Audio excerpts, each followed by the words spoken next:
Portanto, bem-vindos à segunda, na verdade não é a segunda, já é a quarta ou quinta sessão deste curso de formação sobre laboratórios cidadãos. Esta é a segunda iniciativa em português. Estávamos aqui a partilhar no início desta conversa que o número de inscrições superou aquilo que eram as nossas melhores expectativas. Para terem uma ideia, e sobretudo aqueles que não assistiram ao arranque da conversa, nós temos mais de 300 pessoas inscritas no curso e metade delas é de Portugal, não é? Que é, eu diria, a segunda surpresa. Isto reflete, por um lado, o interesse que esta temática tem e, sobretudo, também a necessidade de as pessoas aprenderem e poderem ser elas também, capacitando-se, poderem ser elas promotoras desta nova figura, deste novo instrumento ou desta metodologia de cocriação cívica.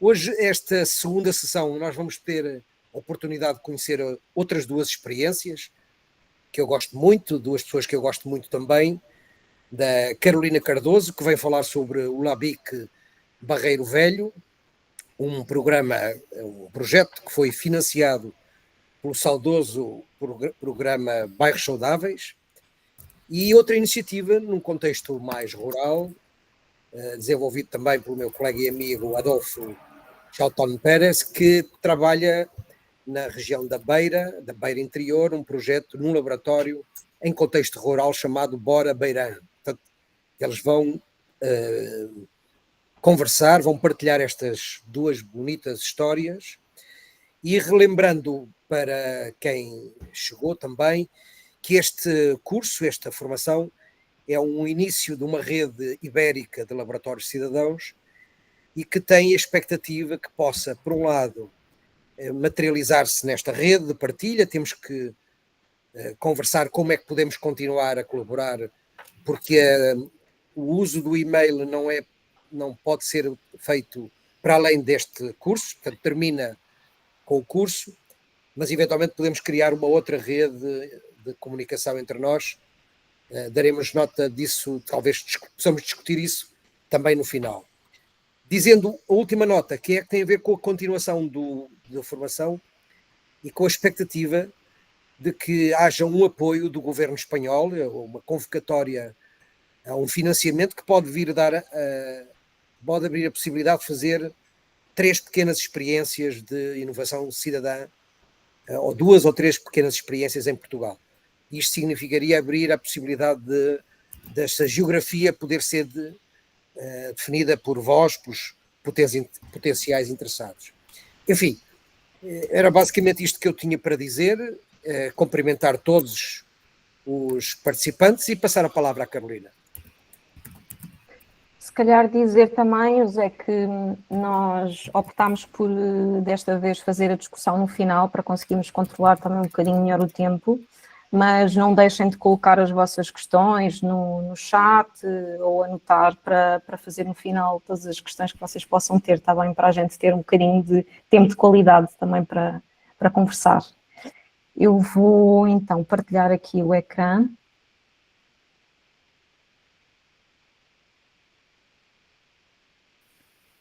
Portanto, estão a conseguir ver, não é? Conseguem visualizar em modo de apresentação? Sim. Sim? Ok, boa. Bom, então vamos lá. O LABIC Barreiro Velho, ele é como o Marcos diz, ele é um laboratório expandido, ele aconteceu de uma forma expandida no tempo, em relação aos outros laboratórios já apresentados. Ele aconteceu num contexto muito específico, como o José Carlos estava a comentar, tanto em 2020 surgiu o programa Bairros Saudáveis, aqui em Portugal, muito à semelhança do BIPZIP, para quem conhece, mas num contexto, portanto, de pandemia. Portanto, o programa Bairros Saudáveis, ele é um programa público, de caráter participativo, e que surgiu com o objetivo de melhorar as condições de saúde, bem-estar e qualidade, especificamente em territórios vulneráveis. Portanto, ele aconteceu um programa a nível nacional. E eu e o meu colega e amigo Moisés somos ambos do Barreiro, portanto este laboratório aconteceu na cidade do Barreiro, na área metropolitana de Lisboa, e nós já vínhamos fazendo algumas iniciativas ao longo dos últimos 2 anos, portanto achámos que esta oportunidade seria uma boa oportunidade de fazer um laboratório no Centro Histórico do Barreiro. O Centro Histórico ele tem um contexto muito específico, porque é um território que já estava abandonado há muitos anos, desde tanto a saída, o fechamento de muitas fábricas, que o Barreiro era uma cidade, sempre foi uma cidade industrial, e com o encerramento das fábricas e a expansão da cidade, o Centro Histórico foi ficando cada vez mais abandonado. Não só o seu edificado, mas as pessoas que vivem lá. Portanto, nós realizámos para a candidatura um diagnóstico muito rápido, exploratório, não tínhamos muito tempo, mas queríamos primeiramente identificar quais eram os principais problemas que afetavam o território, mas não sobre a nossa perspectiva, e sim das pessoas que lá habitavam e trabalhavam e que já lidavam com o território. Portanto, é um território complexo, nós tínhamos a consciência disso, sabíamos que não conseguíamos abraçar aqui todos os temas e questões, mas havia algumas questões aqui que sobressaíam. Primeiramente, a questão da degradação, não só sentida no seu aspecto físico, mas também pelas pessoas, o grande sentimento de abandono que as pessoas sentiam aqui neste território. Havia muitos conflitos sociais, a percepção de que nada se fazia neste território, não havia uma ausência de atividades culturais, esportivas, de lazer, falta de espaços de encontro, uma grande perda de identidade, e nós sentimos que ao nível dos eixos social e ambiental nós poderíamos agir. Portanto, a nossa principal questão aqui era como é que nós conseguimos experimentar um futuro alternativo para este Barreiro Velho porque as pessoas denominaram assim, portanto, o centro histórico. Como é que nós conseguiríamos experimentar um futuro alternativo através de uma inteligência coletiva situada? Então, partindo destes 2 eixos da ação, nós tínhamos 2 principais objetivos. Primeiro era criar espaços de diálogo para conseguir co-construir conhecimento e experimentar soluções que pudessem melhorar a vida em comum, mas também promover uma colaboração em rede, partindo daquilo que já existia no território, partindo das iniciativas que já tinham sido realizadas, das associações que existiam. Portanto, um dos principais objetivos era unir todo este capital social, como se costuma dizer, não é? Para pensar em conjunto. Portanto, nós construímos esta metodologia baseada em 5 fases, essencialmente, mas não numa lógica linear, mas numa lógica um pouco reflexiva, de todas as fases posteriores iriam alimentar também as fases anteriores.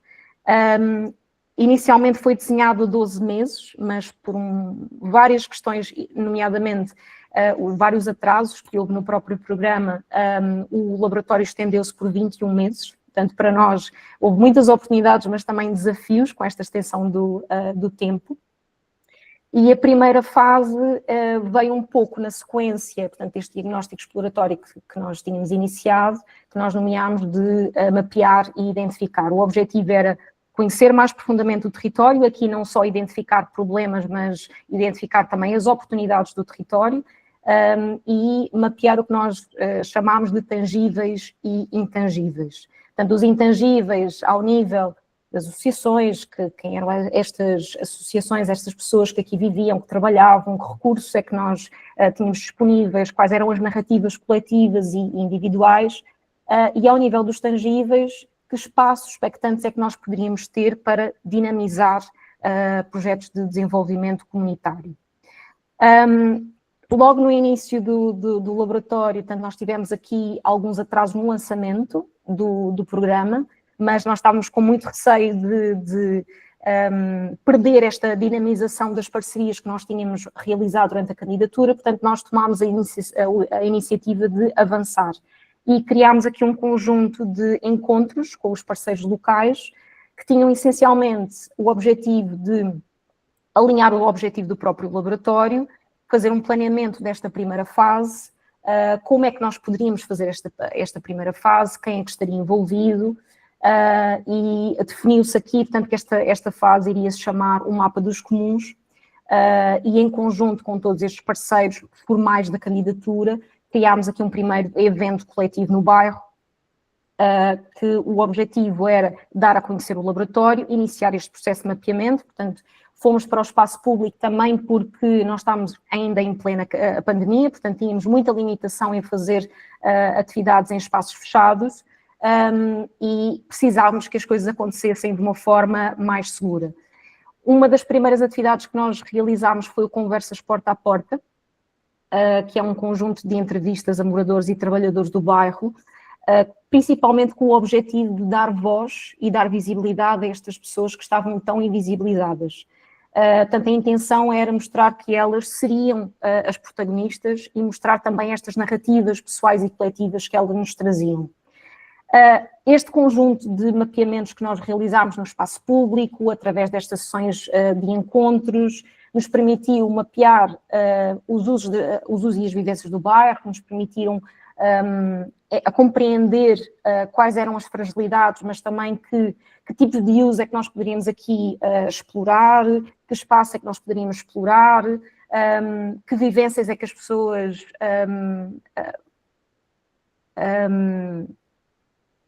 prevaleciam em cima de outras, portanto, quais eram os espaços de encontro, naturalmente, que as pessoas tinham, e isto também nos permitiu mapear aqui o ecossistema de atores, projetos e iniciativas, que tal como eu falei no início, portanto, não se fechou nesta fase. Portanto, este ecossistema foi sempre evoluindo ao longo de todo o processo, e inclusive outros parceiros que inicialmente não estavam no projeto acabaram por ter um papel muito ativo nas fases que se seguiram. Ao nível dos tangíveis, houve aqui um grande desafio que nós percebemos que havia no bairro, que podia se transformar em oportunidade, que eram os vazios urbanos. Portanto, tínhamos muito aqui uma quantidade de vazios urbanos que eram depósitos de lixo, literalmente, e contribuiu muito para esta negativa que as pessoas tinham do bairro e das suas pessoas. Portanto, nós começámos aqui fizemos uma primeira atividade junto com o Clube de Fotógrafos do Barreiro para mapear estes vazios e torná-los visíveis para a população, não só do bairro, mas para todos. E começámos a conversar com os vários proprietários destes vazios urbanos, o que nos levou à cedência deste vazio que nós chamámos de vazio número 12.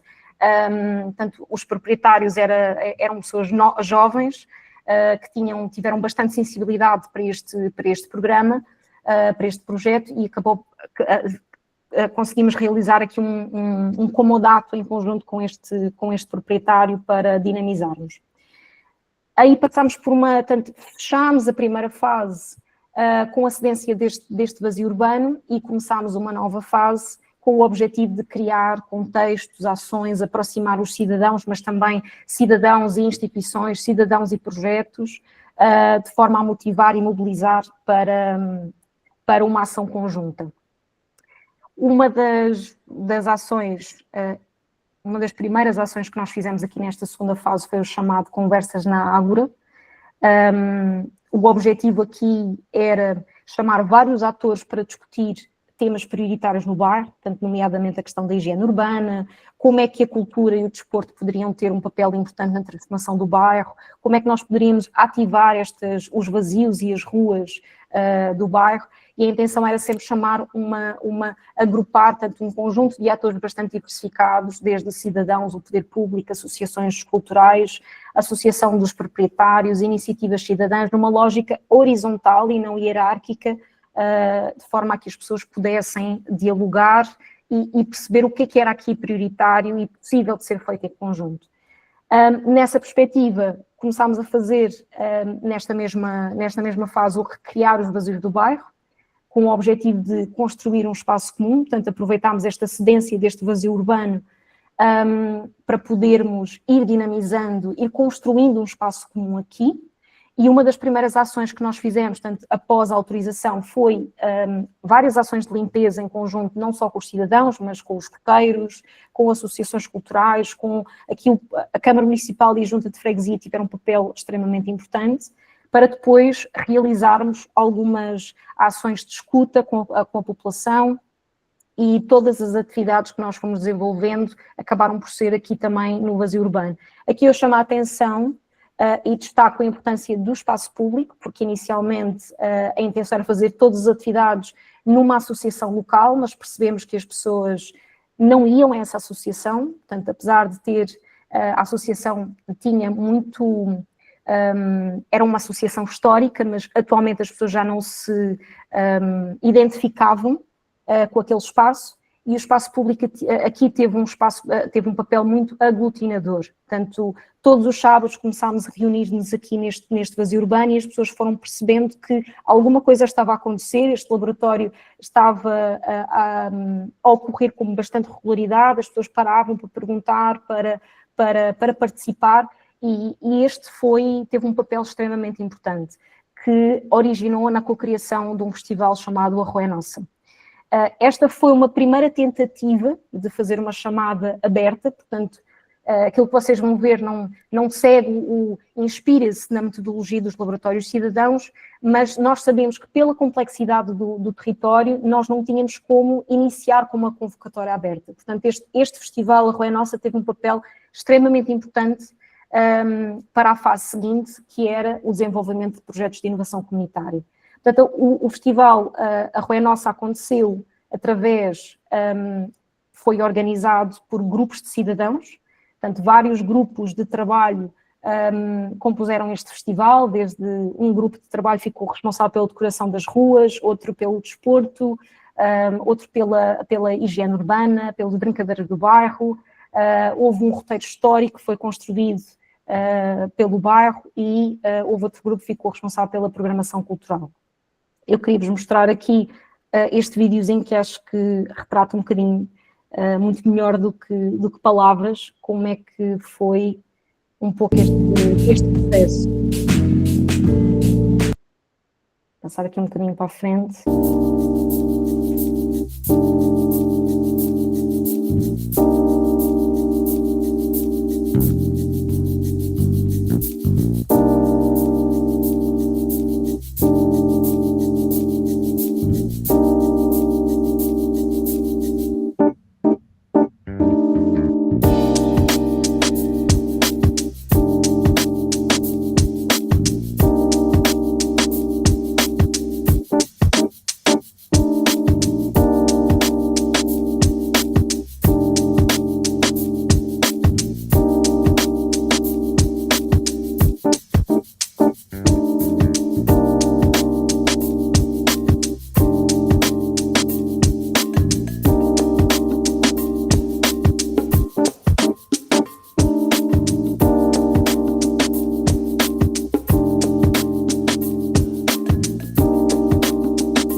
Portanto, este foi um bocadinho para vocês sentirem como é que foi este festival. Acho que houve muita coisa que pôde ser experimentada e esta fase foi de extrema importância para a fase que seguiu, porque foi aqui que as pessoas compreenderam que em conjunto conseguiriam fazer muita coisa com poucos recursos, porque acho que é importante dizer que este festival aconteceu numa fase em que nós estávamos um bocadinho a lutar com as burocracias do sistema público, do programa, e estávamos com muitas dificuldades em conseguir ter acesso ao financiamento, e através de uma rede de parcerias, através de uma rede de pessoas que estavam a colaborar connosco, nós permitiu-nos que este festival pudesse acontecer. Portanto, nós aqui conseguimos experimentar devolver a rua às crianças, através de cortar algumas ruas que estavam destinadas à passagem dos carros. Conseguimos mostrar que a diversidade de uso e pessoas traz muito mais segurança do que o policiamento, porque era uma coisa que estava muito encastrada na cabeça das pessoas.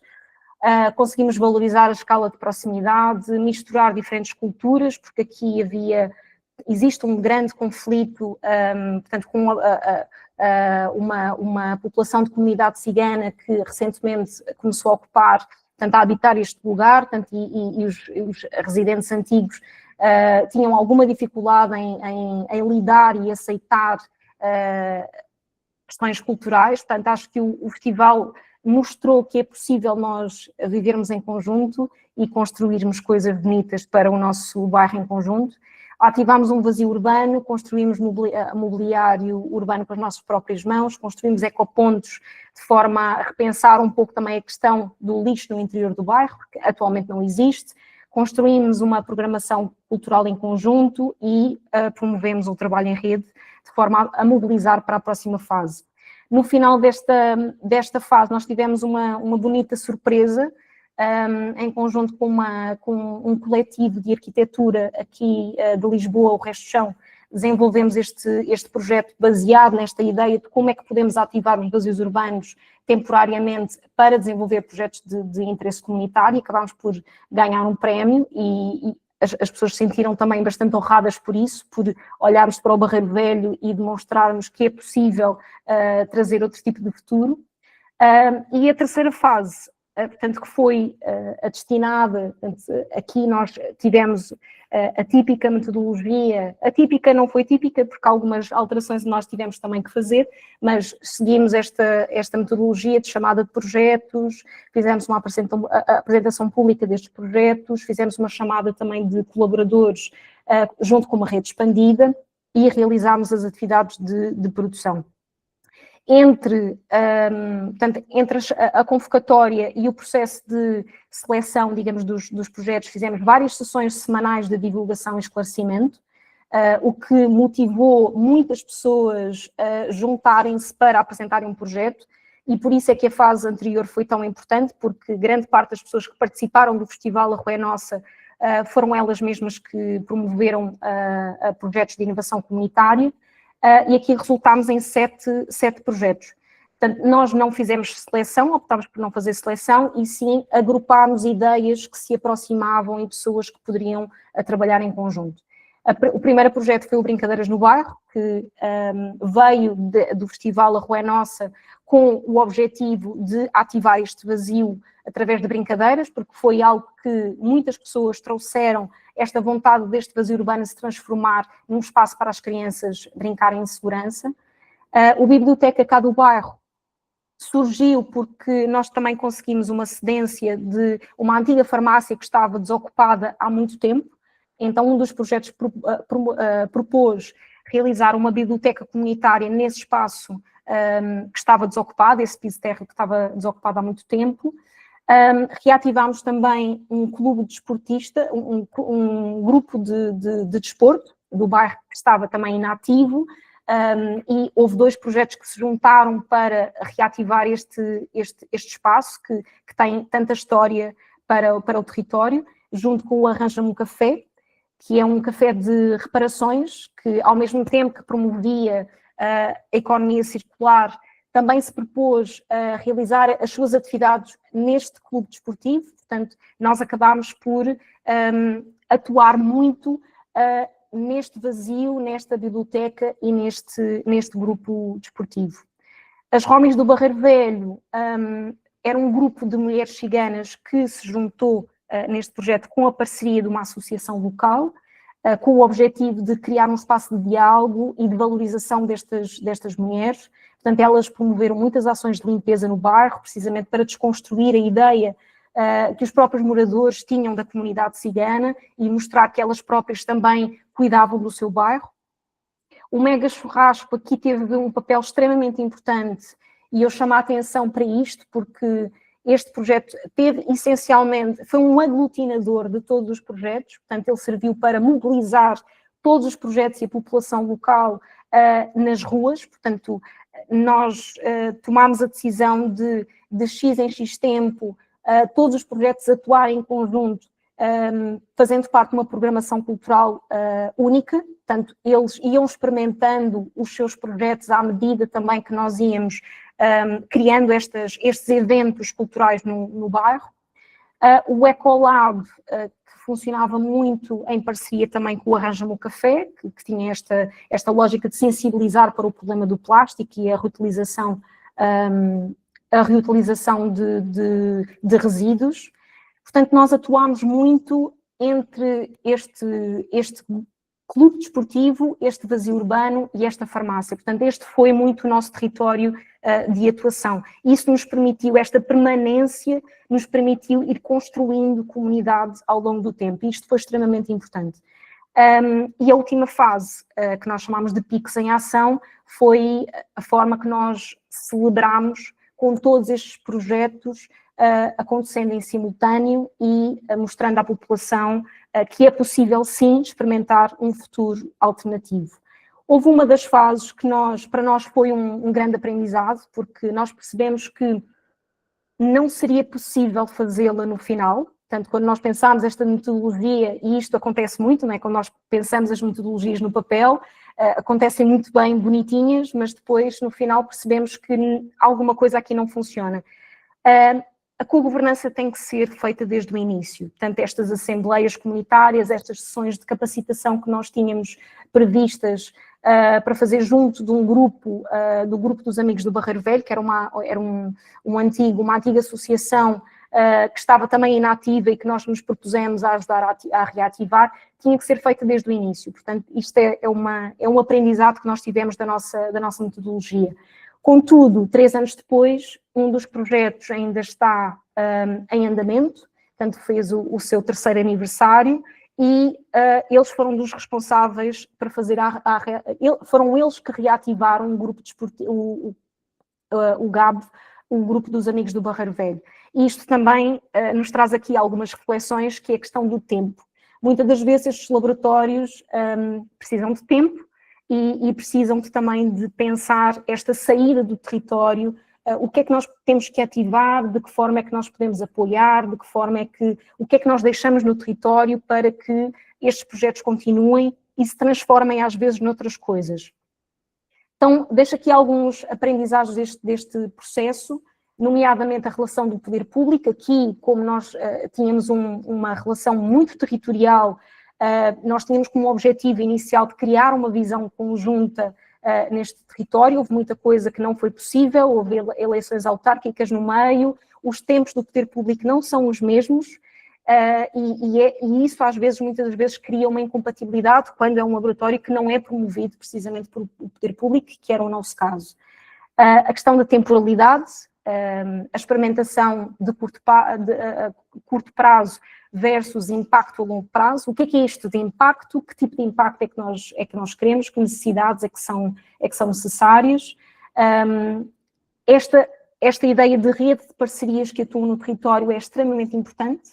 Portanto, acho que se nós não tivéssemos construído desde o início esta rede de parcerias, nós não teríamos conseguido desenvolver nem metade destas atividades que nós desenvolvemos, torna o processo muito mais ágil. Portanto, nós não atuamos sozinhos.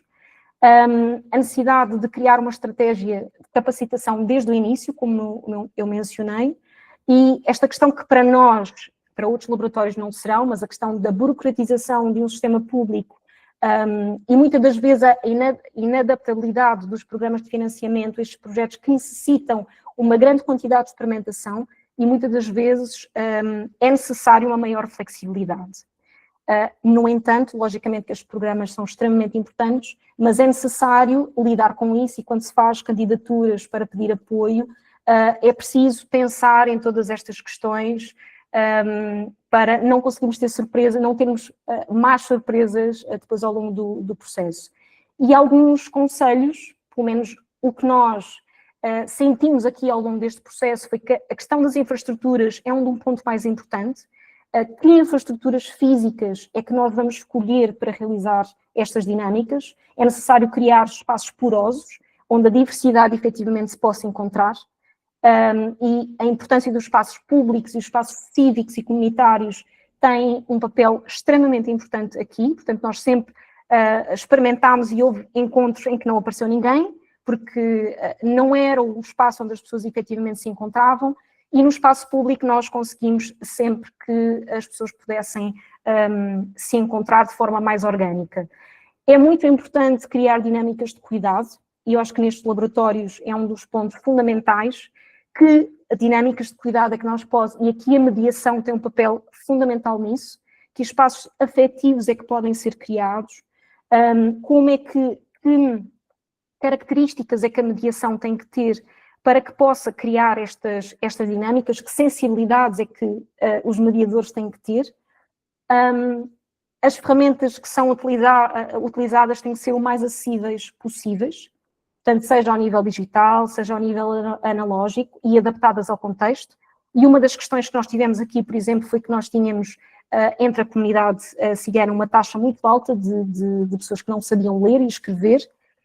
Portanto, não era nos lugares tradicionais que nós iríamos conseguir comunicar com esta população. Portanto, a comunicação em no loco foi extremamente importante, as associações locais, a fixação nós criámos uns painéis fixos que ficavam no bairro, portanto, que ficavam, por exemplo, no vazio urbano, que ficavam em algumas praças públicas, em que semanalmente nós íamos atualizando com cartazes e informações sobre o que é que estava a acontecer.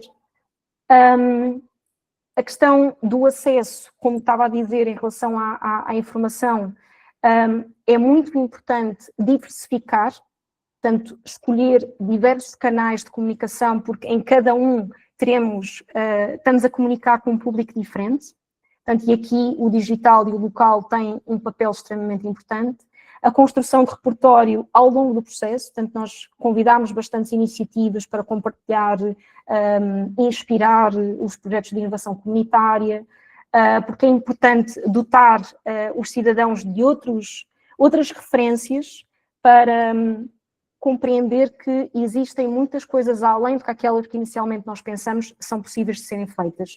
E uma cultura de experimentação constante, portanto, desde o início até ao fim, tem muita coisa que não vai funcionar, tem coisas que vão funcionar, mas esta lógica de experimentação constante baseada em processos abertos é extremamente importante nestes laboratórios. Nesse sentido, no caso da documentação, nós não tínhamos ninguém dedicado exclusivo à documentação, então o que nós fizemos foi o próprio site serviu como uma base de documentação, portanto tentámos ao máximo que ele servisse de documentação não só da metodologia, mas de todos os resultados que nós íamos tendo ao longo do processo, e eu acho que por isso é que tivemos também uma repercussão a nível internacional e do próprio país, de muitas pessoas que entraram em contacto connosco porque o processo estava muito claro.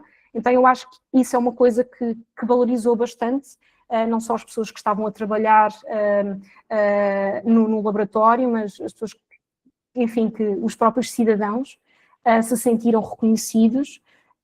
E eu acho que é importante também compreender que estes laboratórios funcionam muito como uma mediação entre diferentes tipos de atores. E eu acho que, nesse sentido, é importante compreender como comunicar com cada ator, qual é que é o papel de cada ator, entendendo que o cidadão está no centro e é o principal público-alvo de tudo aquilo que nós desenvolvemos aqui. Obrigada, espero não ter estendido muito, e se tiverem algumas questões no final, vou ter muito prazer em responder. Não, foi ótimo, Carolina, excelente iniciativa muito bonita, muito bem conduzida, enfim, muito bem registada, fotografias magníficas. A importância da comunicação também neste sentido. Ótimo, obrigado, e avançávamos então para o Adolfo. Adolfo, podes partilhar agora o teu... Olá, boa tarde. Oi, Carolina, mais uma vez parabéns. Sempre que eu consigo ver qualquer coisa do LAVIK fico apaixonado. Em primeiro lugar, eu sou o Adolfo Chautón, eu sou espanhol, estou a morar cá em Portugal os últimos 6 anos, mas desde já, desculpas se eu misturo um bocado o portunhol e até o portunho inglês, porque eu moro numa área que é uma comunidade internacional muito largada e às vezes não é fácil. Pronto, eu fiquei assim, no que eu vou partilhar, não vou trazer muitas novidades sobre o que já a Carolina traço, mas acho que sim que há uma certa diversidade, porque o projeto do que eu vou falar é um projeto numa aldeia no Alto Alentejo, na Beirã, que é parte de Marvão. Não sei se vocês... Marvão é um município que tem perto dos 3.000 habitantes. A freguesia de Beirã, que é onde fica esta aldeia, tem em torno aos 400, 500 habitantes, e a própria aldeia chega a 200, acho. Sim?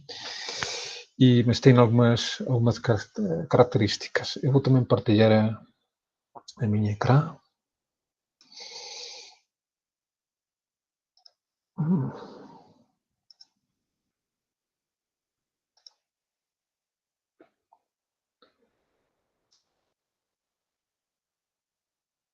Conseguem ver? Ainda está. Não sei se estão a conseguir. Perfeito. Ok, obrigado. Então, o primeiro que eu queria falar, realmente, o projeto, este projeto do que eu vou falar, tem uma memória que é fundamental resgatar para falar sobre ela. Realmente é um projeto que é iniciado por uma associação, o Planeta Alecrim, que realmente foi um grupo de famílias que juntaram-se para criar uma experiência de educação alternativa aqui no meio rural, para complementar a educação dos seus filhos e criar um centro de aprendizagem. Sim? A ideia aqui era trazer muitas práticas associadas com as pedagogias ativas, com educação na floresta, educação na natureza, este tipo de questões. E também muito baseada na ativação da comunidade. Sim? Este projeto do Planeta Alecrim nasceu em 2017 e até 2021 ficou numa pequenina sala na aldeia da Beirão. Foi a partir de 2021 que apareceu a possibilidade de trasladar o projeto, esta comunidade de aprendizagem do Planeta Alecrim, trasladar a estação de Beirã Marvão, que é de alguma forma o coração do projeto do que eu vou falar. Sim? Agora, esta comunidade de aprendizagem continua a ser uma parte importante da ocupação da estação, mas não só. Eu agora vou explicar um bocado mais. Mas aqui é que apareceu esta ideia do projeto Bora Beirã. E que é o Bora Beirã? A ideia do Bora Beirã era criar um projeto, inicialmente foi impulsionado pela Planeta Alecrim, impulsionar um projeto de cocriação coletiva e um dispositivo para nós começar a poder pensar no futuro da vida no meio rural, na periferia, neste caso de Portugal, mas que é uma situação partilhada com muitas áreas rurais, envelhecida, empobrecida, falta de recursos, malas comunicações, pronto, algumas cenas. E também, de alguma forma, era como dar continuidade àquilo que nós queríamos tratar naquela comunidade de aprendizagem, naquele espaço de aprendizagem com os nossos filhos, alargar aquela e que não fosse só uma cena de trabalhar com as crianças, não perceber que nós não éramos uma geração perdida, que nós ainda tínhamos capacidade de poder ir ao frente, de começar a fazer novas cenas. Então, a partir daí é que apareceu o Bora Beirá também como uma forma de tentar conectar mais questões, não? Aqui, no mapa, Bora Beirá está na aldeia de Beirã, que tem aqui no mapa. Está dentro do município de Marbao, que ao mesmo tempo é um município que tem todo o território do município dentro do Parque Natural Serra Samamede, que tem esta qualidade também de ser um espaço transfronteiriço. Nós, às vezes, gostamos de falar de biorregião transfronteiriça, porque, de alguma forma, tanto o Parque Natural como algumas partes colindantes do lado espanhol são espaços que formam parte da mesma biorregião, mesmo que estejam separadas pela fronteira. Realmente, em termos biológicos, não faz sentido falar de elas como espécies separadas. Aqui, o Bora Beirá, o que tentava, como estava a falar, era conectar algumas pecinhas e ativar outras na Beirã para criar uma aldeia empreendedora. Nós falávamos desta ideia de Bora Beirá como um laboratório aldeia. Aqui, como estava a falar, foi fundamental esta questão da estação de Marbao Beirã. A estação de Marbao Beirã, não sei se vocês conhecem, sabem, era a última estação do lado português quando as pessoas, entre aproximadamente 1920 até quase o ano 2000, 1996, quando as pessoas queriam sair de Portugal em comboio, tinham que passar pela estação de Marbao Beirã. Era a última estação do lado português. Por aqui decorria aquele Lusitano Expresso que saía de Lisboa nas tardes e chegava até Madrid na primeira hora do dia. Então, quando as pessoas queriam sair em comboio, tinham que apanhá-lo, e em Beirã é que estava a alfândega, estava aqui a controle do passaporte. Pronto, é um espaço que é muito simbólico, tem muita memória, é um espaço incrível. Se alguém ainda não conhece, eu convido a vir cá para conhecer, porque se vocês acham um bocado nisto que estou a falar, pronto, as pessoas que saíram, muitas que saíram de Portugal na diáspora para trabalhar pela Europa, se foram de comboio, capaz que tiveram que passar por cá. Algumas pessoas que saíram, os primeiros projetos Erasmus, iam para a Espanha, outros lugares da Europa, e também iam de comboio, tiveram que passar por cá. Há uma certa memória também do contrabando, de quando as fronteiras ficavam fechadas, mas algumas pessoas dos regimes de Salazar e Franco até conseguiam partilhar algumas cenas através dos comboios e passavam pela estação de Beirã. Pronto, é um espaço mesmo importante, mesmo interessante, e que estava fechado.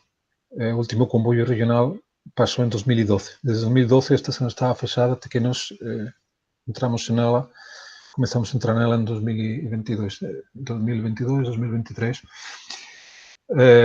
Realmente, o proprietário da estação é a Infraestrutura de Portugal, e depois vou voltar sobre isso.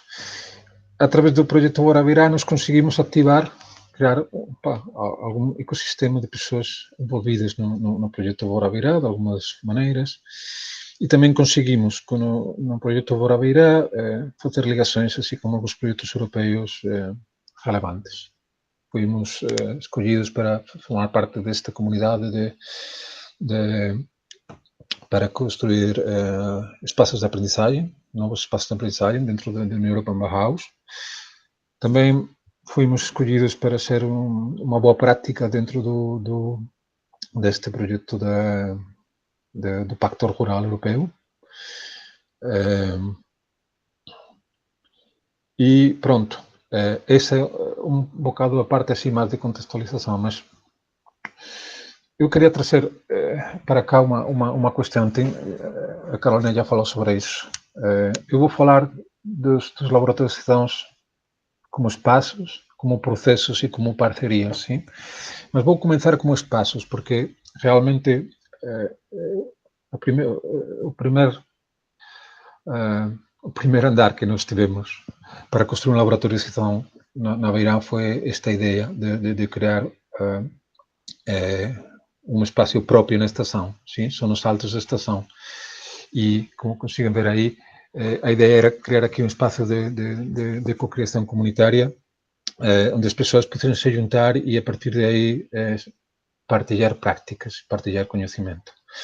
Como estava a falar, a estação, a propriedade da estação realmente é de Infraestruturas de Portugal, antigamente a Refer, sim? Este da Refer para nós foi mesmo uma inspiração, se vocês conseguem ver o logotipo do espaço, do primeiro andar, realmente nos dimos a volta completamente, que de alguma forma era a atitude que nós queríamos ter para aquele espaço de cocriação, nós queríamos dar volta às cenas, queríamos ter um espaço onde nós pudiéramos dar volta a tudo. E com esta ideia criamos esta ideia nos saltos da estação. A estação tem um reis de chão, onde continuava a funcionar aquele espaço de aprendizagem, mas criamos este espaço de cocriação comunitária nos saltos da estação, sim.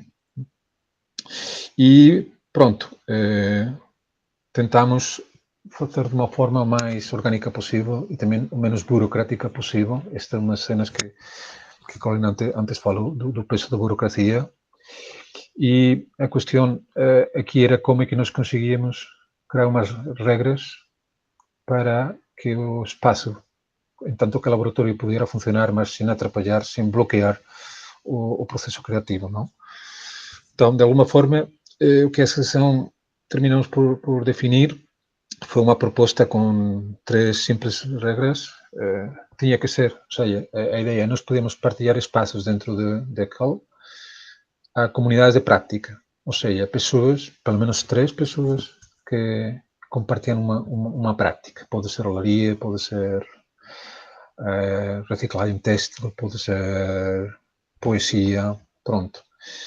Que é o que pedimos a estas comunidades de prática, elas criar e partilhar o que fazem. Sim? De alguma forma, o pagamento por usar aquele espaço, o pagamento era feito através de ações com a comunidade. Sim? E também ter uma governança entre as pessoas que partilhamos o espaço mesmo horizontal. Eu queria aqui pôr um vídeo a vocês para que possam ver o que é realmente o espaço. Sim?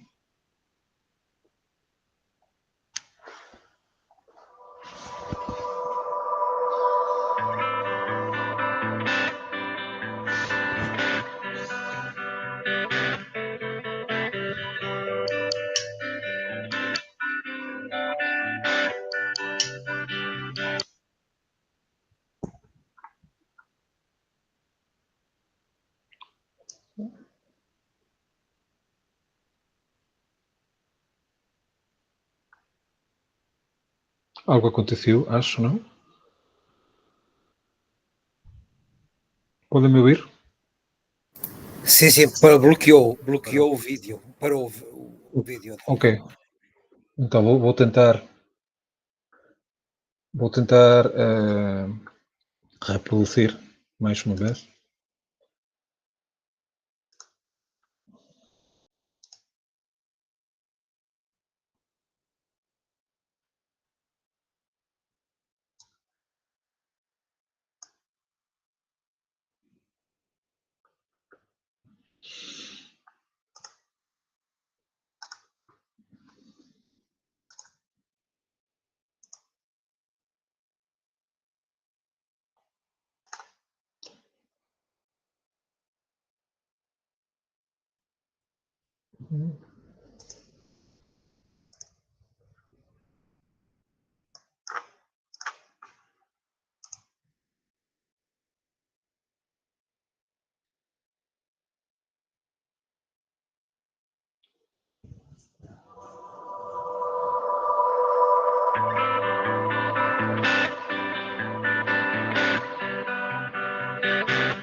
Ok. Então, espero que era para vocês conseguirem ver um bocado o que é realmente aquele espaço, sim? E como de alguma forma foi acontecendo. Eu vou tentar voltar para a apresentação.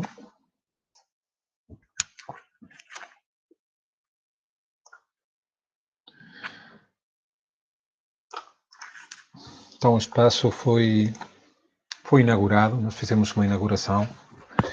Aqui conseguem ver a tuna sénior do Morbão. E aqui algumas fotos das comunidades de prática. Esta é a comunidade de prática de upcycling têxtil, lá elas a trabalhar. Aqui é a comunidade de olaria, de cerâmica. Estas são capazes mais antigas e as que estão ainda mais ativas. E também, a partir daqui, começamos alguns projetos em conjunto, neste caso com a Universidade Sénior da Câmara de Morbão, onde as pessoas que faziam parte destas comunidades de prática, e antes falámos a forma que as pessoas tinham para pagar pelo uso dos espaços, era através de abrir aquelas práticas que elas faziam na comunidade. Então, nós começamos a trabalhar com a Universidade Sénior e os mediadores, as pessoas de cada uma destas comunidades de prática, fazia-se workshops e projetos com estas pessoas, sim. Esta era uma comunidade que trabalhava em reciclagem de madeira e como a partir da qual podíamos criar novas cenas. Aqui é a comunidade de prática, novamente de cerâmica. Trabalhamos com as pessoas aqui era do município todo de Morbão, não era só da aldeia. E pronto, aqui também da comunidade de prática de upcycling têxtil. E aqui também, dentro daquela, fizemos alguma exposição dos bordados de castanha, que é uma técnica realmente incrível, que aqui ainda fazem as senhoras no município, especialmente na Beira, algumas senhoras que fazem, é incrível, é tudo feito com casca de castanha. Também a ideia é que o espaço é um espaço de convívio, de encontro, de relax e de partilha.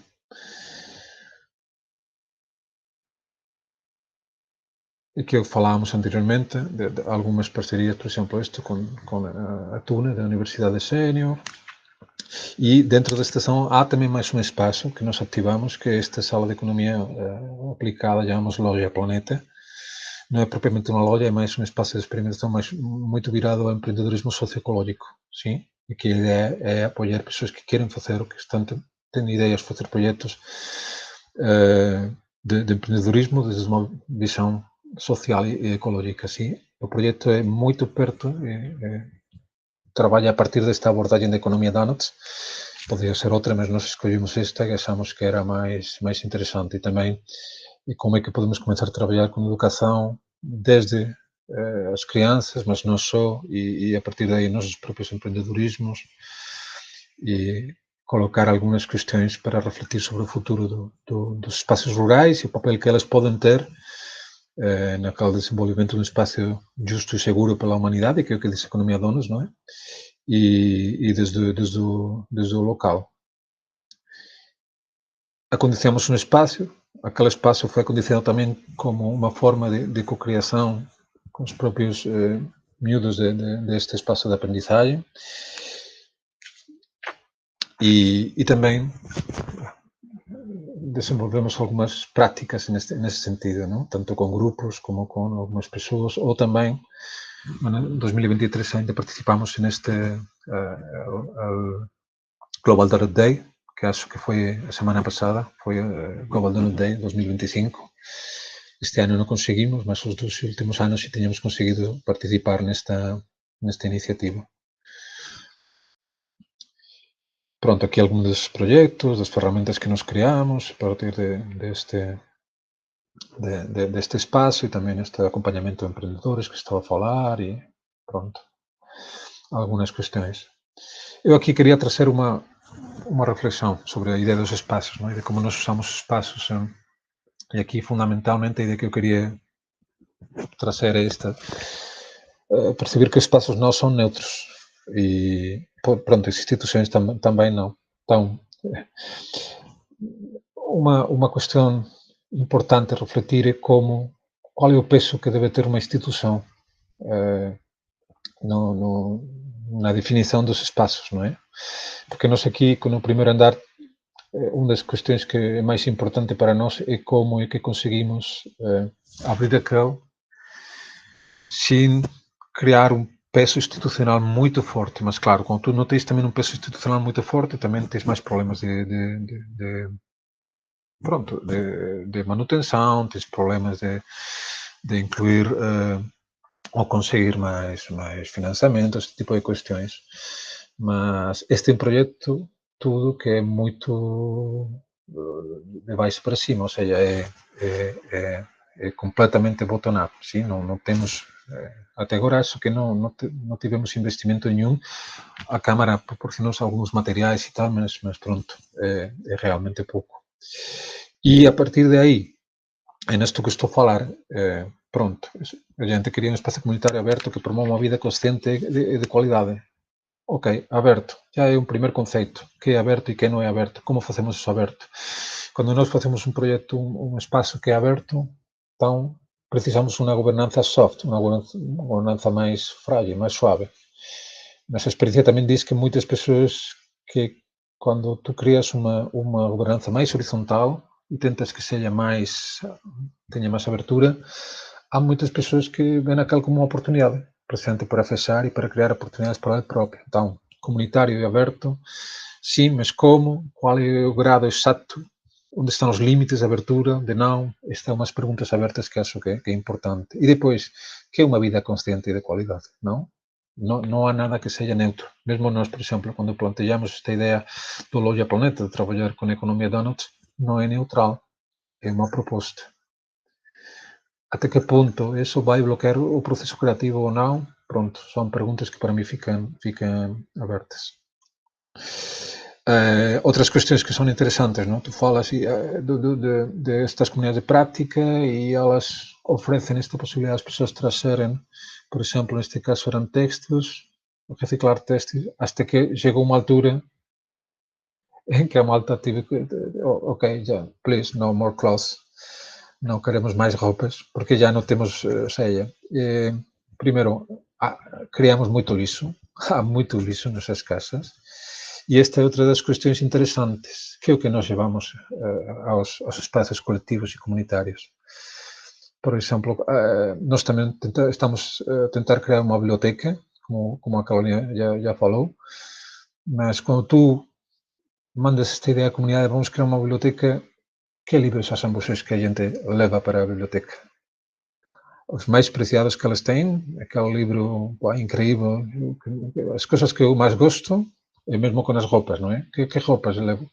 Não, terminamos por levar aos espaços abertos e comunitários, muitas vezes, lixo e coisas que a gente quer desenrascar. Com os livros é interessante, porque as pessoas têm um certo receio, não sei, é como que uma resistência a levar ao lixo, então é perfeito ter um espaço comunitário onde deixar e pronto, vamos ver o que acontece com isso.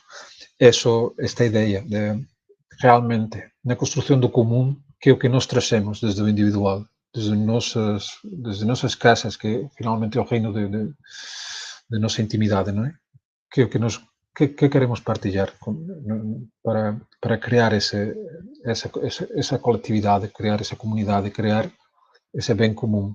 Às vezes nós sempre levamos o nosso meu melhor. Esta é outra das reflexões.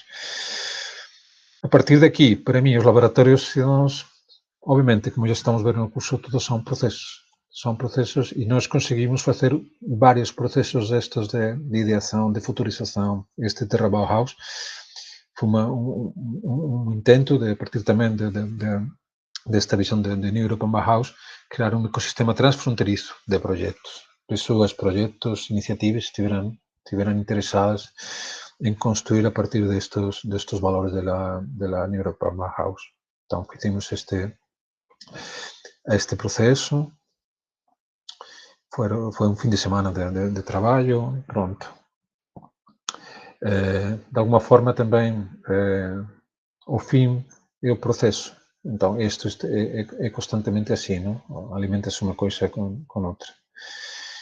E, às vezes, o mais importante é abrir e disposicionar, é dar à comunidade, dar a pessoas espaços e tempos para elas poder partilhar, para elas poder refletir em conjunto, para dar ferramentas para isso, não sempre existem. Não? Outro destes processos que nós já fizemos cá, nós recebimos a Rob Hawkins e, pronto, a Filipa Pimentel. Filipa é portuguesa e Filipa, pronto, ela é incrível. Não sei se vocês já conhecem, elas foram fundadoras o Rob Hawkins foi fundador da Transition Network, da rede de transição, e a Filipa Pimentel, acho que ela não foi fundadora, mas ela tem tido e ainda tem um papel muito relevante dentro da Transition Network. No ano passado eles fizeram um tour por Portugal todo, Lisboa, Palmela, Porto, Póvoa de Varzim, e um dos lugares que elas chegaram foi esta aldeia. Pronto, a Beira é uma aldeia que tu realmente só chegas se tens vontade de chegar, ou seja, é o último cantinho de Portugal, está aí mesmo na fronteira. E a Beira foi novamente uma das paragens, não é? Como quando o comboio estava a passar. É muito interessante o trabalho que Rob Hawkins propõe. Realmente foi uma cena incrível. Muito malta a participar, a futurizar como é que podia ser o nosso futuro em conjunto. Esta ideia de eixo, não? What if? Se nós começáramos a fazer esses projetos. E de alguma forma, gosto isto é um bocado um resumo e esta imagem dos Forbes é também de Rob Hawkins, não é? Quais vão ser os trabalhos no futuro, não é? Deep Fiber, Ocean Protector, Seed Keeper, Soil Doctor, é realmente inspirador. Mas processos que nós fizemos parte do Festival Bauhaus no ano 2024, com alguns workshops, palestras, alguns espaços de trabalho também. Neste caso, por exemplo, aqui trabalhamos com empreendedores, foi interessante. Volto aqui à ideia a reflexão que nós podemos trazer sobre os laboratórios de sistemas como processos. Obviamente, na metodologia que é proposta no curso, aqui aparece como lineal, mas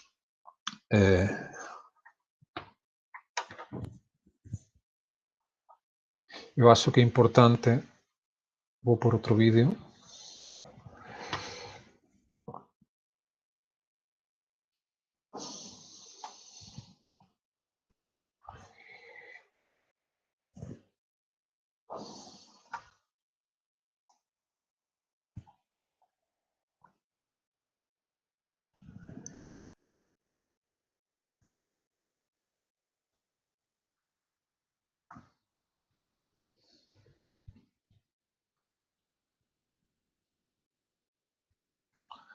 desculpas por estes...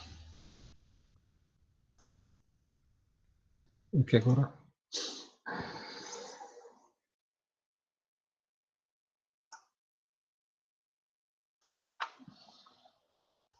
Ok.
Pronto.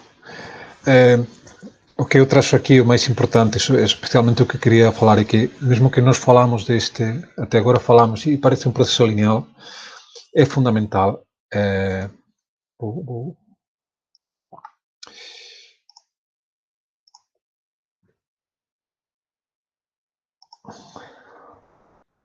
fundamental esta ideia, acho. Percibir que sempre é circular. E que realmente qualquer cena que nós facemos vai ser o anterior, ou seja, quando nós temos de encher um laboratório, pensar sempre nisso, pensar em que há uma memória, há um antes e vai haver um depois, não é? E nós temos de ser parte disso, ser parte daquele. E o que eu traço aqui também para mim, quando nós falamos com alguém de laboratórios, aparece sempre o mais fácil de explicar é que nós vamos a criar ideias tal, sim, mas não podemos nunca olvidar esta ideia dos vínculos, das memórias, porque realmente, na experiência que eu tive sempre em processos coletivos, as ideias e o conhecimento reforçam o processo, mas quem realmente enraiza são os vínculos entre as pessoas e aqui há também outra questão, outra pergunta. Qual é realmente o sucesso do processo? É o projeto ou às vezes são mais os vínculos que as pessoas criam com a sua comunidade, com o seu território, até com elas próprias, não é? Das descobertas que fizeram nos laboratórios. E pronto, finalmente o que eu queria partilhar é esta ideia de que os laboratórios são parcerias. E nós aqui são projetos que tiveram momentos. Este projeto começou em 2023, acho que também ficou um tempo parado, agora fizemos uma candidatura para continuar, mas no fundo como é que criamos um sistema alimentar territorializado na área de São Mamede, porque realmente quais são os temas mais importantes, por exemplo, nos territórios, muitas vezes aquelas que estão no centro dos processos vitais, não é? E a alimentação é uma delas, de certeza. Especialmente em áreas rurais é importante.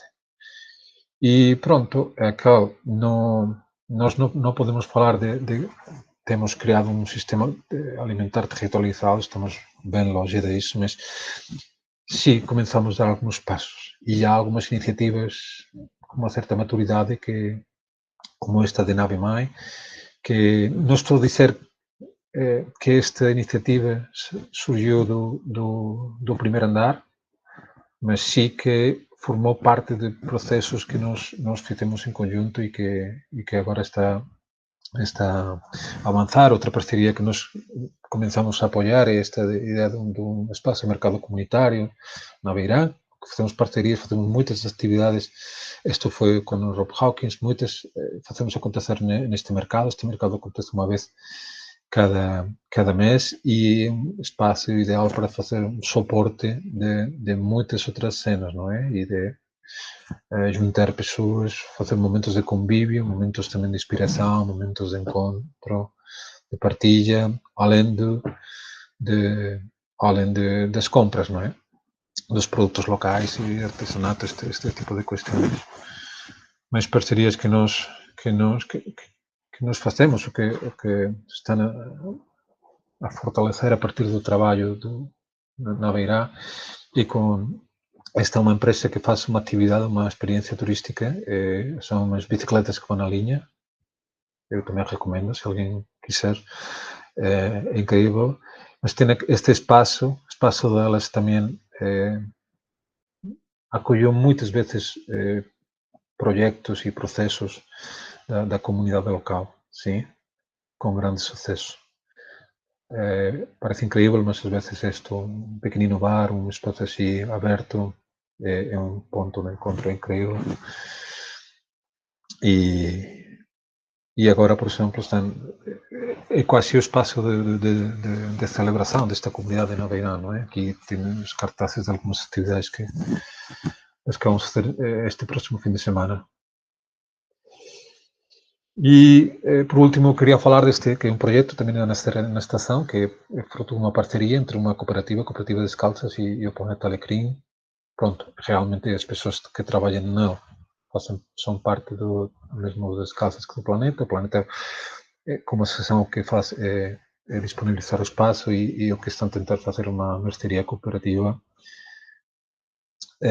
precisamente para isso, para crear eventos. Isto foi no verão, quando na horta de verão os tomates começam a estar à sobra, que é o que nós podemos fazer com elas, como é que podemos partilhar os conhecimentos e criar momentos assim, de encontro e de celebração, que elas também fizeram.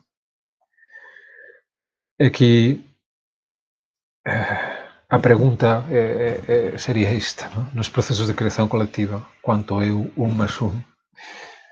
Aquelas que responderam que 2, pronto, apenas 2, só 2, 1 mais 1. Nós nos juntamos, fazemos tudo isto conjunto só para ser o mesmo que já éramos, acho não. Para aquelas que pensam que é 11, realmente é 11, nem se toca nos uns. Não, para mim, 1 mais 1 nos processos de criação coletiva tem que ser infinito, senão não vale a pena. O que eu estou a falar com isto? Às vezes nós, quando vamos a um processo colaborativo, tentamos levar um projeto já feito e arranjar pessoas de outros projetos para ajudar-nos a fazer o nosso. Acho que realmente é uma atitude nos processos de criação coletiva que tem que ser mais levar nossas capacidades, nossa energia aos processos coletivos e começar processos novos, não é? Não é para a cocriação, não é pessoas a fazerem o meu projeto, senão é como é que nós criamos juntos aquele futuro que a gente deseja. Muito obrigado. Até aqui a apresentação que eu trouxe e por mim, não sei se deu para perceber tudo. Fantástico, muito bom. Parabéns, Adolfo, parabéns, Carolina. Excelentes iniciativas, muito diferentes, mas muito ricas. E talvez abríssemos então agora um período de questões, de perguntas, de comentários aos dois, enfim, quem é que se quer inscrever? Quem quer ser o primeiro? Se puderem já agora ligar as câmaras, era bom, para podermos ver os rostos. Sabrina. Olá, boa tarde a todos. Olá, boa tarde. Começo por vos dar os parabéns. Que inspirador. Eu estou aqui, tenho assim o cérebro assim com todas as ideias que foram partilhadas hoje. Incríveis mesmo, por isso parabéns. Eu tenho aqui uma questão que tem a ver com o fator tempo. Como é que, ou seja, quanto do vosso tempo foi necessário investir? Quantas pessoas estiveram investidas nestes projetos a tempo inteiro? E se não a tempo inteiro, como é que têm gerido essas questões para precisamente garantir que existe esta continuidade, que as pessoas não ficam esgotadas pelo meio, que não são sempre as mesmas pessoas também que estão a puxar os cordelinhos para garantir o sucesso do projeto, mas que conseguem delegar, conseguem fazer com que outras pessoas também se entusiasmem pelo projeto e também deem de si e do seu tempo. Estou interessada nessa parte. Se puderem partilhar aqui algumas dicas, agradeço. Ótimo, excelente questão. Querem juntar mais uma ou duas para depois... Lídia, alguma questão que queira colocar? Já que está aqui mesmo em frente. Malandro. Não, eu estou muito esclarecida. Achei que tanto a Carolina como o Adolfo foram extremamente claros e, para mim, responderam a todas as minhas questões enquanto andava. E dar os parabéns, sobretudo, a esta atitude do Adolfo e da Carolina, acho que todos os dois têm, de não selecionar projetos, mas sim fazer tudo acontecer. Eu acredito que esta abundância é possível e acredito que quando nós trabalhamos grassroots, precisamos mesmo de abraçar esta abundância e de saber lidar com ela. É isso. Obrigado pelo comentário, não é uma pergunta, mas é um comentário. Também é bem-vinda, também é bem-vinda. Então, se calhar abrimos com a pergunta da Sabrina, para já não está ninguém a inscrever-se. Carolina, queres começar tu por falar das questões do percurso? Olha, isto são duas questões bem importantes. Não foi um processo linear, porque, e o Adolfo terá outra experiência, porque é um processo permanente, né? O que acontece em Marvão, né? No nosso caso foi temporário, e foi também um processo que se estendeu no tempo. Eu acabei por dizer que é uma oportunidade, mas também foi um desafio, não é? A tempo inteiro tivemos 2 pessoas, portanto, basicamente eu e o Moisés eram as 2 pessoas que estavam a tempo inteiro, e muitas outras pessoas se somaram ao longo do processo em fases diferentes. Por isso é que eu disse e reforço também este processo de circularidade e de continuidade, porque nós no início temos uma ideia de que a metodologia vai ser de uma determinada maneira, vai envolver determinadas pessoas, vai ter um determinado financiamento num determinado tempo, e nada disso aconteceu. E nós tivemos que ter tivemos que ter muita flexibilidade ao longo de todo o processo para lidar com todos estes constrangimentos também, porque, por exemplo, nós ao longo de 7 meses, nós estávamos em campo e não tivemos financiamento, portanto, muitas das atividades que nós fizemos inicialmente foram sem esse financiamento e também sem apoio de recursos humanos, porque nós não tínhamos financiamento para contratar ninguém, portanto, ao longo desses 7 meses. Então, exigiu muito de nós, principalmente porque nós não estávamos fora da comunidade, nós também de alguma maneira pertencíamos à comunidade, também éramos barreirenses, morávamos ali perto, tínhamos a intenção de deixar o nosso contributo no território que também era o nosso, e isso também muitas das vezes é um desafio, porque faz com que nós não tenhamos o distanciamento suficiente para compreendermos até qual é que é o limite, não é, da doação do nosso tempo. Então acho que isso, no nosso caso particular, acho que foi bem particular, porque não foi um processo de todo linear. E aquilo que fica, por exemplo, no território, por exemplo, houve muitos projetos que não conseguiram dar continuidade por razões distintas. Portanto, houve pessoas que saíram do território, foram viver para outros países, foram viver para outras freguesias, para outros municípios. Os espaços que nós tínhamos tido cedência, por exemplo, deixámos de ter, e daí deixou de haver um espaço comum onde as pessoas podiam reunir, o grupo desportivo, o telhado caiu, então eles deixaram de ter esse espaço também de encontro. Então houve muitas restrições que fizeram que nós tivéssemos essa flexibilidade constante. Portanto, é o que eu posso responder, porque não foi em relação, por exemplo, aos processos que aconteceram em Aveiro, né, os laboratórios, o José há de ter outro tipo de experiência que nós, não é? Portanto... Obrigada, Carolina. Sim. Eu concordo com o que a Carolina está a dizer. Realmente, eu estou envolvido em processo de inovação social perto de 20 anos atrás. Só aqui em Portugal, que são os últimos 6 anos, mas a grande diferença é que aqui eu tentei trazer o meu know-how da melhor forma que eu pude, mas não quise ter aquela responsabilidade como mediador, não quise pôr isso nas minhas costas. Porque quando tu apanhas a responsabilidade, depois são as pessoas a bater a tua porta, a pedir por aquela expectativa que ou mesmo tu criaste ou elas apanharam, ninguém sabe como, mas realmente aqui o trabalho grande foi, pronto, até onde o meu compromisso e de outras pessoas comigo é disponibilizar aquele espaço. Okay? E ele próprio é um espaço de criação comunitária, tem altas e tem baixas. às vezes vas e está mais desarrumado, até sujo. Mas é que nós somos como comunidade também. Então, de alguma forma, não estou a falar que nós seamos uma comunidade suja ou que tal, mas às vezes, aqui na área onde eu moro há bué de talento, é incrível. Vocês nem se imaginam a quantidade de pessoas que moram cá que são talentosas, mas terminam por ficar afastadas cá na sua própria quinta a fazer os seus próprios projetos sozinhos.